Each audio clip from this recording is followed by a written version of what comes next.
Exactly finding करना है कि कहाँ पे प्रॉब्लम हो रहा है, इधर male is the cause for the infertility या female is the cause for infertility.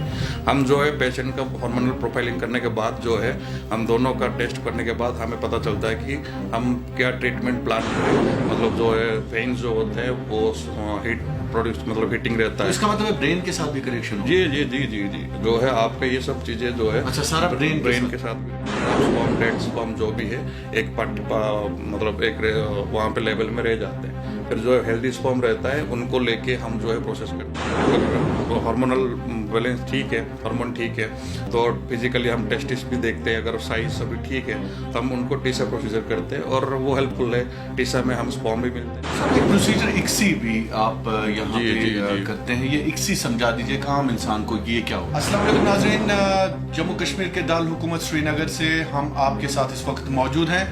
आज भी हम बात करेंगे खासकर आपकी सेहत के हवाले से। हमारे साथ मौजूद हैं मायनाज डॉक्टर, जो पूरे मुल्क हिंदुस्तान में मारूफ और मुमताज़ डॉक्टर हैं, और आज भी हम इनके साथ बात करेंगे कि आखिरकार ये जो बच्चे का मामला होता है बड़ा इंपॉर्टेंट होता है। बहुत सारे कपल्स परेशान रहते हैं, बहुत सारे कपल्स जो हैं शादी के बाद डिप्रेशन का शिकार होते हैं। आखिरकार वजह क्या होती है, बच्चा क्यों नहीं होता है, आज हम आपको ये सारा कुछ बता देंगे। हम मौजूद हैं इम्प्रीमिस IVF सेंटर के एक मुमताज़ और मारूफ डॉक्टर राकेश साहब हमारे साथ मौजूद हैं। डॉक्टर साहब बहुत बहुत शुक्रिया हमारे साथ ज्वाइन करने के लिए। डॉक्टर साहब, आपने चूंकि पूरी दुनिया घूमे, आप यूरोपीय ममालिक से लेकर मगरबी ममालिक में भी आपने खासकर इनफर्टिलिटी पे काम किया है, मुल्क भर में आपने पेशेंट्स को देखा है, लोगों को देखा है डिप्रेशन का शिकार होते हुए। आपको डॉक्टर साहब कैसा लगता है ये जो लोग होते हैं शादी के बाद बहुत सारी परेशानी, जिनका बच्चा नहीं होता है, सबसे पहले कैसे आप शुरू करेंगे? देखिए, जो हम इसको मेल इनफर्टिलिटी बोलते हैं, अगर मेल में कुछ प्रॉब्लम रहा तो वो उसको मेल इनफर्टिलिटी बोलते हैं, अगर फीमेल साइड से कुछ हो तो फीमेल इनफर्टिलिटी बोलते हैं जी। अगर हम बात करेंगे दोनों साइड से तो हम उनका जब भी 1 साल तक वो बच्चे के लिए ट्राई कर रहे हैं, अगर वो नहीं हो पाता है, कंसीव नहीं हो पाते हैं, तो हम इनका जो अगर पेशेंट आते हैं तो हम उनका हार्मोनल प्रोफाइलिंग करते हैं फीमेल इनफर्टिलिटी के लिए, और मेल इनफर्टिलिटी के लिए हम जो है सेमेन एनालिसिस करते हैं जी। क्योंकि सेमेन एनालिसिस के बाद पता चलता है कि जो मेल जो है मतलब जो कॉज कहाँ से रहता है, मतलब मेल से रहता है या फीमेल से रहता है जी। जब हम एनालिसिस करते हैं तो हमें जो है बहुत सारे मतलब जो सेमेन एनालिसिस रिपोर्ट में हमें पता चलता है कि कहाँ पे अबनॉर्मलिटी है। एक होता है लो स्पर्म काउंट जो होते हैं, लो स्पर्म काउंट जहाँ पे WHO के जो है रेशियो है 16 मिलियन है। अगर 16 मिलियन से कम है तो वो कहाँ पे क्या होता है, वो जो हेल्दी स्पर्म प्रोडक्शन नहीं हो पाता है, जो एक एम्ब्रियो बनाना है, जो कंसीव के लिए हेल्प नहीं कर पाता है। लेकिन वो रीजंस क्या होता है जहाँ पे हम मोटिलिटी उनका कम दिखाया जाता है, और जो है आपका मॉर्फोलॉजी पोर स्पर्म मॉर्फोलॉजी बोला जाता है उनको, जहाँ पे उनका जो है DNA फ्रेगमेंटेशन ज़्यादा दिखा जाता है, जो वहाँ पे भी जो स्पर्म फर्टिलाइज के लिए हेल्प नहीं करता है।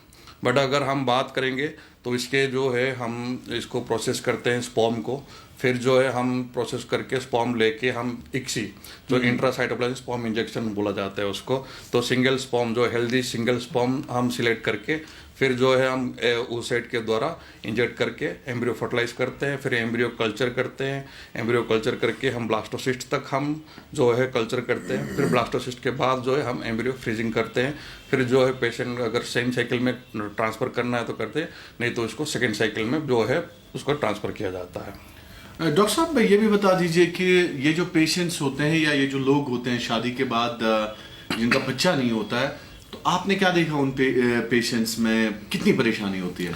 देखिए, परेशानी तो बहुत सारे मतलब पूरा ही बहुत सारे मैंने देखा है। अभी तक पेशेंट बहुत सारे मेडिकेशन में चले जाते हैं और मतलब day by day year by year वो जो है मेडिसिन में ही मतलब भरोसा करते हैं कि ये ठीक हो जाएगा।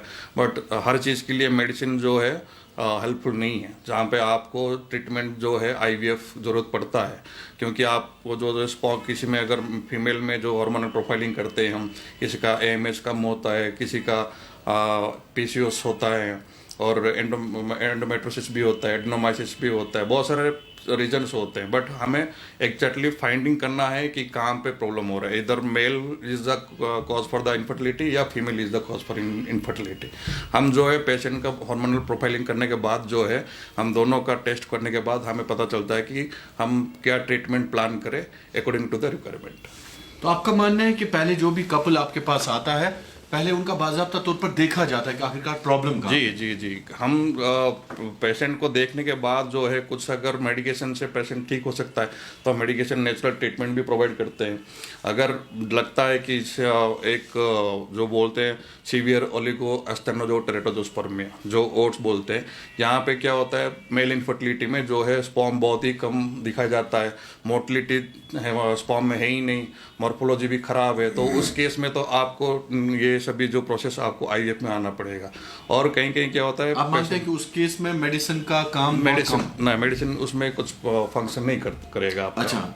और बाकी क्योंकि कुछ पेशेंट जो एजोस्पर्मिया भी होते हैं मेल में, तो एजोस्पर्मिया में क्या होता है दो टाइप के होते हैं एजोस्पर्मिया, एक होता है ऑब्स्ट्रक्टिव और एक नॉन ऑब्स्ट्रक्टिव। ऑब्स्ट्रक्टिव में एजोस्पर्मिया क्या होता है, आपका जो है स्पर्म प्रोडक्शन तो होता है सेमिनिफरस ट्यूब है, लेकिन वो जो है इजाकुलेशन में आ नहीं पाते हैं, कुछ ब्लॉकेज के द्वारा, कुछ भास डिफरेंशिया एब्सेंट रहता है, एक जो ट्यूब रहता है जो स्पर्म प्रोडक्शन होने के बाद जो है इजाकुलेशन में आते हैं।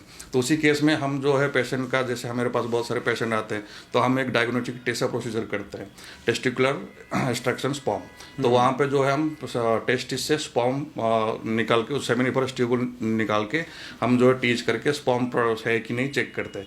अगर स्पर्म रहता है तो हम फ्रीज करते हैं, फिर उनका जो है वाइफ का नेक्स्ट साइकिल में स्टिमुलेशन करके फिर एम्ब्रियो बना के, ब्लास्टर से एम्ब्रियो बना के फिर ट्रांसफर करते हैं। अच्छा डॉक्टर साहब, आपने एजोस्पर्मिया का कहा, ये एजोस्पर्मिया आप कैसे चेक करते हैं? इसके लिए भी बाकायदा तौर पर आप टेस्ट जी एजोस्पर्मिया जब पेशेंट आते हैं हम पहले सेमेन एनालिसिस करते हैं। अच्छा, उनका सेमेन एनालिसिस किया जाता है, जहाँ पे हम दो बार चेक करते हैं, एक बार फिर सेंट्रीफ्यूज करके देखते हैं कहीं कि स्पर्म जो है कि नहीं है। तो हम पूरा स्क्रूटिनाइज करके देखते हैं कि अगर स्पर्म नहीं है तो हम पेशेंट का जो है कुछ हार्मोनल प्रोफाइलिंग करते हैं, एफएसएस वगैरह, और कुछ फिजिकल एग्जामिनेशन किया जाता है। फिर जो है टीसा के लिए अगर हार्मोनल बैलेंस ठीक है, हार्मोन ठीक है, तो फिजिकली हम टेस्टिस भी देखते हैं, अगर साइज सभी ठीक है तो हम उनको टीसा प्रोसीजर करते हैं, और वो हेल्पफुल है। टीसा में हम स्पर्म भी मिलते हैं और एम्ब्रियो भी बनते हैं। डॉक्टर साहब ये भी बता दीजिए, ये जो आप एजोस्पर्मिया का मतलब होता है कि उनका स्पर्म काउंट जो है नील स्पर्म काउंट बोलते हैं, नील स्पर्म काउंट। जी, मतलब स्पर्म उनमें है ही नहीं, मतलब जो है किसी का अगर हम बोलते हैं नॉन ऑब्स्ट्रक्टिव जो बोलते हैं वो रेयरली होता है, मतलब जेनेटिक डिसऑर्डर हुआ, कुछ हार्मोनल इम्बैलेंस होता है तो होता है। बट ये कैसे होता है आखिरकार? एजोस्पर्मिया क्या ये इनबॉर्न होता है कि या नहीं, वो जैसे पेशेंट अगर जैसे मेल होता है और बाय द टाइम अगर प्यूबर्टी टाइम से नहीं आता है, डिले होता है, या फिर टेस्टिस प्रॉपर फॉर्मेशन नहीं होता है, अगर उनका हाइपोथैलेमस में एक रहता है हाइपोगोनाडोट्रोपिन, तो वहाँ पे अगर वो जो अगर प्रॉपर फंक्शन नहीं करता है तो फिर वो चीज़ें जो है नॉन ऑब्स्ट्रक्टिव, मतलब रेयरली, मतलब स्पर्म प्रोडक्शन हो नहीं पाते हैं उनका। नहीं, ये बर्थ से ही होता है? हाँ, जो नॉन ऑब्स्ट्रक्टिव एजोस्पर्मिया होते हैं वो बाय बर्थ भी हो सकते हैं। बाय बर्थ भी हो सकते हैं? जी। तो वक्त के साथ साथ भी ये अगर किसी में शुरुआत में अगर कहीं कुछ मतलब जो है कहीं इंजरी हुआ। अच्छा, इंजरी भी? हाँ, इंजरी भी होता है, इंजरी के द्वारा भी हो सकता है, ताकि और बाकी वेरिकोसिल लीक होता है, मतलब जो है वेन्स जो होते हैं वो हीट प्रोड्यूस, मतलब हीटिंग रहता है। इसका मतलब है ब्रेन के साथ भी कनेक्शन हो? जी, जो है आपका ये सब चीजें जो है, अच्छा, सारा ब्रेन के साथ भी रहता है इसका। तो इसका मतलब है डॉक्टर साहब कि अगर कोई स्ट्रेस या डिप्रेशन या बाकी, तो उनका भी स्पर्म काउंट पे असर पड़ता है। स्ट्रेस मैं बोल रहा हूँ ना, आजकल जो एनवायरमेंटल फैक्टर भी मैटर करता है आपका। अच्छा, मैटर करता है? जी, आपका जैसे हीट एक्सपोजर हुआ, और बाकी आपका केमिकल फैक्ट्री में कहीं काम करते हैं, स्मोकिंग करते हैं, आपका अल्कोहल कंजप्शन रहता है, बाकी स्ट्रेस भी रहता है, तो ये सब चीज़ें जो है स्पर्म प्रोडक्ट, मतलब जो है आपका स्पर्म में इशू करता है, चाहे आपका मोटिलिटी भी हो या फिर मॉर्फोलॉजी भी हो, ये सब मैटर करता है, एनवायरमेंटल फैक्टर भी। अच्छा, मैटर करता है। तो डॉक्टर साहब, अगर अब लो स्पर्म काउंट भी बहुत सारे लोग शिकायत करते हैं, आपके पास भी पेशेंट्स आते हैं? जी। तो लो स्पर्म काउंट का कैसे आप देखते हैं और उसमें क्या इलाज है फिर? जैसे फिर एनालिसिस के बाद पता चलता है लो स्पर्म काउंट में मतलब डिफ्रेंशिएट करना पड़ता है कि इधर मोटिलिटी कम है या फिर मॉर्फोलॉजी खराब है। मोटिलिटी कम है तो फिर हम जो है उनको कुछ प्रोसीजर किया जाता है। एक होता है sperm wash technique. Sperm washing technique में जो होता है जो भी जितने भी सेमेन होता है, हम एक टेक्निक होता है डेंसिटी ग्रेडियंट, तो उसके द्वारा प्रोसेस करते हैं जाके जो है खराब स्पर्म, डेड स्पर्म जो भी है एक मतलब एक वहाँ पे लेवल में रह जाते हैं। फिर जो हेल्दी स्पर्म रहता है उनको लेके हम जो है प्रोसेस करते हैं और उसी स्पर्म को लेके हम एक इक्सी डिश बनाते हैं। इक्सी डिश में हम जो है उसका बेटर स्पर्म जो हेल्दी स्पर्म होता है उनका मोटिलिटी जो है प्रेपिड होना चाहिए और बाकी उनका मॉर्फोलॉजी भी अच्छा होना चाहिए। तो थ्रू माइक्रोस्कोप हम स्पर्म सिलेक्शन करके फिर जो है प्रोसेस करते हैं। तो डॉक्टर साहब एक प्रोसीजर इक्सी भी आप यहाँ पे करते हैं, ये इक्सी समझा दीजिए एक आम इंसान को, ये क्या होता है? इक्सी यही जो होते हैं, ICSI basically for the male infertility ही होता है। मेल इनफर्टिलिटी क्या होता है? पर्टिकुलरली मेल इनफर्टिलिटी जी।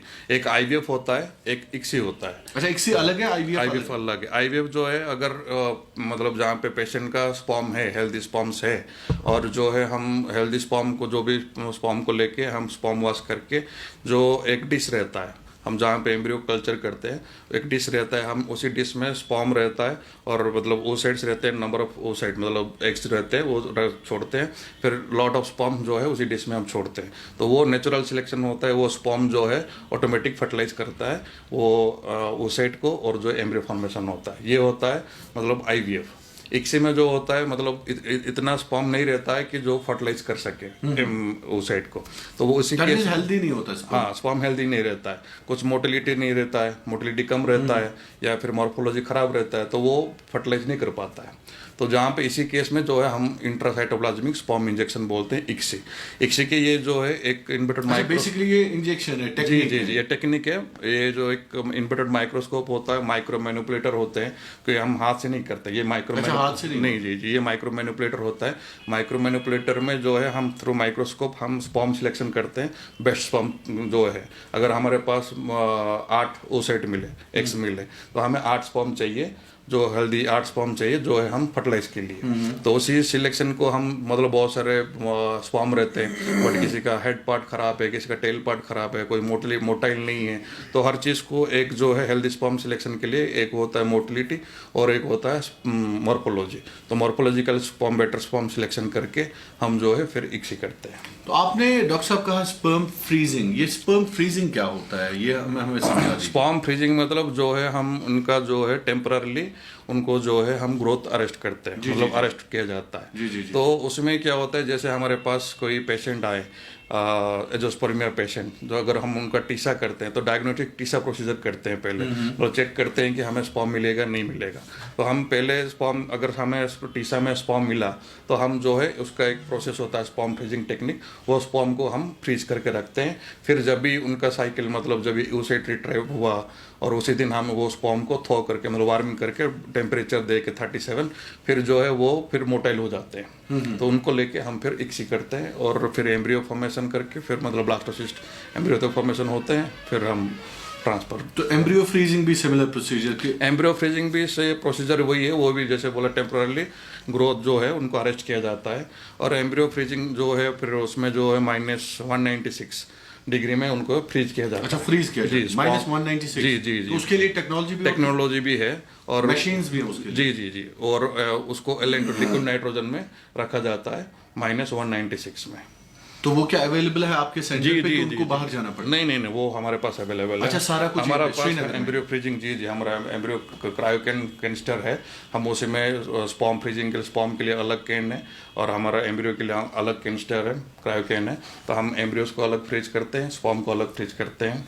और एम्ब्रियो फ्रीजिंग इसलिए भी रहता है किसी सेम साइकिल में कोई पेशेंट जो है हेल्प एंडोमेट्रियम नहीं बन पाता है उनका, क्योंकि जब भी हम मल्टीपल इंजेक्शन देते हैं तो हार्मोनल इम्बैलेंस होता ही है। तो उनका जो ईटी प्रिपरेशन बोलते हैं एंडोमेट्रियम लाइनिंग, वो बन नहीं पाता है और इम्बैलेंस वो उसी में जो है आपका कुछ पेशेंट का पीसीओएस होते हैं, बहुत सारे रीजन होते हैं जो है डॉक्टर उनका चेक करके E2 लेवल बहुत सारे चेक किया जाता है। फिर इसीलिए सेम साइकिल में फ्रीज ना करके उनको एम्ब्रियो फ्रीज किया जाता है। एम्ब्रियो फ्रीज करके फिर जो नेक्स्ट साइकिल के लिए उनको प्रिपेयर किया जाता है। जब साइकिल एंडोमेट्रियम बना के फिर जो एम्ब्रियो थॉ किया जाता है। एम्ब्रियो थॉ मतलब वार्मिंग, मतलब जो है एम्ब्रियो को हम अरेस्ट किए थे फिर उसको लाइव कर रहे हैं and that will growth further. तो डॉक्टर साहब ब्लास्टोसिस्ट के बारे में भी आप बात कर रहे थे, वो हमें समझा दीजिए। ब्लास्टोसिस्ट जो होते हैं हाईली पोटेंशियल एम्ब्रियो रहते हैं। अच्छा, जिनका पोटेंशियल बहुत ज़्यादा रहता है, क्योंकि हम जैसे हमारे पास हम 8-10 oocyte हम मतलब एग्स निकाले, 8-10 एग्स निकालने के बाद इधर हम IVF किए या फिर ICSI किए। ICSI में उनको जो है एम्ब्रियो कल्चर बोला जाता है। एम्ब्रियो क्योंकि डे 1 में जो है 2 पिन बोलते हैं, जहाँ पे मेल और फीमेल सेक्स मतलब क्रोमोसोम एक्सचेंज होता है। फिर जो है उनका माइटोसिस डेवलपमेंट होता है, 2 cell, 4 cell, 6 cell, 8 cell, 10 16 cell, फिर 32, 64। फिर जो है ब्लास्टोसिस्ट जो होते हैं मोर देन 120 to 150 सेल होते हैं। लेकिन इसी दौरान क्या होता है, हर एम्ब्रियो में पोटेंशियल वो नहीं होता है ग्रोथ करने के लिए। कोई एम्ब्रियो जो है अरेस्ट हो जाता है, कोई डे 2 में अरेस्ट हो जाता है, कोई डे 3 में अरेस्ट हो जाता है। फिर कोई एम्ब्रियो जो है उनका बहुत सारे ग्रेडिंग रहता है, जो है कुछ का ब्लास्टोमेर बोलते हैं, वो अनइक्वल रहता है, फ्रेगमेंटेशन रहता है। But those embryo can reach to the blastocyst with healthy, मतलब जो है ब्लास्टोसिस्ट भी हेल्दी होना है, ब्लास्टोसिस्ट भी बनते हैं, बट उनका भी ग्रेडिंग रहता है 5A 4A, मतलब according to the expansion, according to the inner cell mass, according to the trophoblast. एक ग्रेडिंग टेक्निक होता है जो हम एक ग्रेडिंग टेक्निक के द्वारा जो हम बेस्ट ब्लास्टोसिस्ट सिलेक्शन किया जाता है, 1 या 2 मैक्सिमम, तो उनको हम ट्रांसफर करते हैं। क्योंकि वो जो एम्ब्रियो ब्लास्टोसिस्ट तक पहुंचा तो उसमें जो है चांसेस सक्सेस रेट ज़्यादा रहता है। डॉक्टर साहब, आपने दुनिया भर में काम किया है, कितने ममालिक में आप गए हैं आज तक? देखिए, मैं तो ओमान में भी काम कर रखा है, अफ्रीका में भी काम कर रखे हैं, और सेवरल पार्ट इंडिया में भी काम करके रखे हैं अब तक। जो है तो मजा ज्यादा कहाँ पे आया? अभी तो यहीं पे आ रहे हैं, कश्मीर में आ रहे हैं। अच्छा, श्रीनगर में? जी, क्योंकि वो बहुत सारे मतलब डिफिकल्टीज है, फाइंडिंग है, और डिफरेंट पेशेंट के लिए अलग अलग इंडिविजुअल टेक्निक भी है। तो उसी के जो मेल इनफर्टिलिटी भी यहाँ पे दोनों ही है, मेल इनफर्टिलिटी है, फीमेल इनफर्टिलिटी, बोथ मतलब इक्वल है। आपकी जो एक्सपीरियंस है अभी तक यहाँ पे सेम है, मेल भी जितना मतलब ये है कॉजेस है, फीमेल भी इतना, मैंने देखा 50-50 रेशियो रहता है। जी। तो डॉक्टर साहब, कितने पेशेंट्स को आज तक देखा है? देखिए, अभी तक तो मैं बोलूँ को मोर देन 15,000 या ऐसे कुछ बेबी डिलीवरी भी हो चुके हैं। अच्छा, 15,000 अक्रॉस द वर्ल्ड? जी 15,000 पेशेंट्स बेबी डिलीवरी भी हो चुके होंगे। तो पॉजिटिव कितने उसमें? हाँ, वही जो बेबी डिलीवर होते हैं, मतलब थ्रू ये टेक्निक IVF और ये सब चीजें, तो अभी तक जो है डिलीवर हो चुके होंगे मेरे 15,000। जी जो आपकी जानिब से किया जी 15,000 अक्रॉस द वर्ल्ड? जी इंडिया में और अक्रॉस द वर्ल्ड भी बोल सकते हैं। अच्छा। तो यहाँ पे श्रीनगर में कितना हुआ है आज तक? श्रीनगर में तो अभी भी हमारा जो आप पता है मतलब हाई सक्सेस रेट है इम्प्रीमस IVF सेंटर। जी। अभी तक तो हमारे पास जो है मिनिमम मतलब अभी 1 साल या 2.5 साल में मतलब अभी तो नया है। जी मतलब बहुत सारे पेशेंट अभी भी डिलीवर हो चुके हैं। अच्छा, हो चुके हैं? जी बहुत सारे। तो फिर फोन आता है आपको? जी बधाई देते हैं और खुशी भी होता है, खुशी होता है जी। हमें भी अच्छा लगता है जब वो एक पेशेंट इतने सालों से गुजर रहे थे इनफर्टिलिटी में, और वो जो है बेबी कंसीव हो गया, तो एक जो है फीलिंग्स होता है ना, वो एक इनोसेंट जो होता है, एक पूरा सेटिस्फिकेशन होता है अंदर से ना, एंड उनके फेस को देख के हमें भी सेटिस्फैक्शन होता है कि हाँ, then our technique and our work is done. तो डॉक्टर साहब, लास्ट पे मैसेज जो लोग आपको देख रहे हैं, क्योंकि डॉक्टर के साथ उम्मीद होती है, उनके लिए क्या मैसेज है? देखिए, उम्मीद ना हारे, मतलब देयर इज ए मतलब सॉल्यूशन फॉर एवरी प्रॉब्लम। तो कोई भी मेल इनफर्टिलिटी हो या फीमेल इनफर्टिलिटी हो, मतलब हर चीज़ का मतलब सॉल्यूशन है, तो उसके लिए घबराने की जरूरत है ही नहीं। बट हाँ, जो है आपका एनवायरमेंटल फैक्टर थोड़ा, मतलब लाइफस्टाइल, कुछ जो भी आपका खाना पीना थोड़ा ध्यान रखिएगा, और जो भी है बेटर है कि आप जो है अपने आप को मतलब हेल्दी रखना बेटर है। जो मतलब वो चीज़ें आपको हेल्प करता है कि मतलब जो है जंक फूड नहीं खाना, बाकी जो भी लाइफस्टाइल को मैटर करता है कि हर चीज़ को मतलब हेल्प करने के लिए कि जो है चीज़ें चलेगा। बहुत बहुत शुक्रिया sir, thank you so much. तो नाज़रीन, बात कर रहे थे डॉक्टर राकेश, और इन्होंने कहा कि लगभग 15,000 से ज़ायद पेशेंट्स को आज तक डिलीवर कराया गया हैप्पीली अक्रॉस द वर्ल्ड। दुनिया भर में काम कर चुके हैं, लेकिन अब श्रीनगर के इम्प्रीमस IVF सेंटर में इस वक्त ये अपने फ़राइज़ अंजाम दे रहे हैं। बहुत बहुत शुक्रिया कश्मीर ग्राउंड देखने के लिए।